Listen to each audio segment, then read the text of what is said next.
The Diary of a Certified Psychopath. Off the crank. Another little local. Small and sundries in abundance. An oxymoronic phrase that more than adequately sums up the sequence of non-events that played out during this innocuous coastal canter to and from my hometown's easterly neighbour. However, one anecdotal morsel that the Night Critters Gazette's current senior editor might have smuggled into the letter section of an exceptionally uneventful edition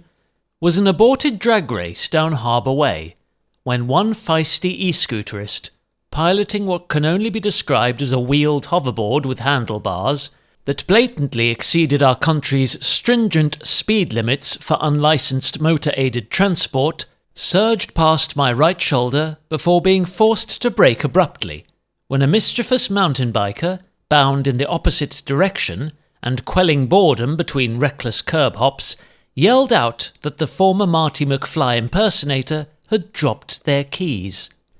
Narrowly escaped a biblical cloudburst that had been simmering within the cumulus cauldron suspended over Shoreham's shingle-shod meadows for the entire duration of my post-ride bench brood,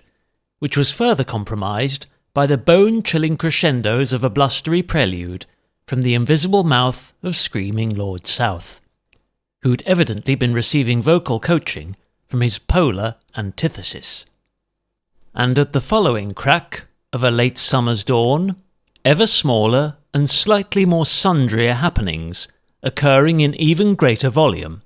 though not quite by the compostable bucket load, and revolving exclusively around the procurement of priority provisions that were unavailable for clicking, packing, and same-day drop shipping at the online checkouts of any local mass marketeer.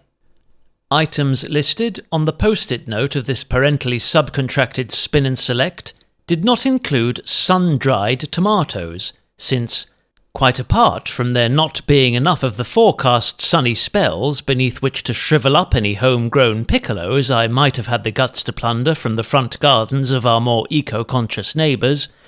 Mum's preference remains for the hydrated and invariably vine-ripened variety, which can be freely hand-foraged by customers of Shoreham's most cooperative high street trader, provided remote suppliers of their fresh fruit and vegetables remain able to fulfill bulk orders.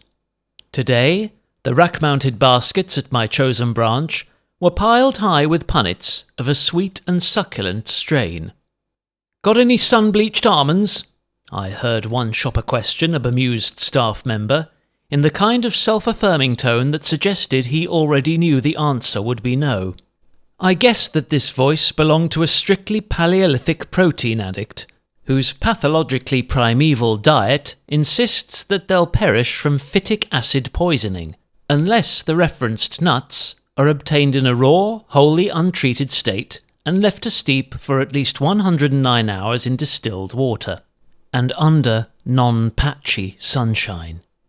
Opted for mortally assisted packing to avoid the embarrassment of being held up by a machine whilst the store's supervisor verified that I was old enough to purchase botanically brewed bleach and a flask of fair trade Sauvignon Blanc, fermented in New Zealand's finest vineyards, not far from where Peter Jackson wrapped up shooting that 3-part movie about two dwarfs walking slowly towards a mountain,